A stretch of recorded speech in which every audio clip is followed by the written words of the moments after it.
Milli Məclisin deputatı Günay Ağamalının qızı Nigar Həsənovaya aid olduğu iddia edilən görüntülər sosial şəbəkələrdə yayılıb. Bölgə TV Bakı vaxtına istinadən xəbər verir ki, məsələ ilə bağlı video görüntülər onlayn platformada paylaşılaraq müzakirə yaradıb. Paylaşılan iki ayrı-ayrı videoda onun xarici musiqi səsləndiyi zaman rəqs etdiyi görünür. Qeyd edək ki, deputat Milli Məclisin Ailə, Qadın və Uşaq Məsələləri Komitəsinin üzvüdür. Bölgə TV olaraq qarşı tərəfin mövqeyini dinləməyə hazırıq. Dilbər Vüqar qızı, Bölgə TV.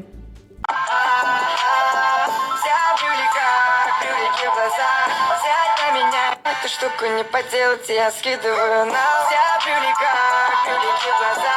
Взять на меня я не хочу летать.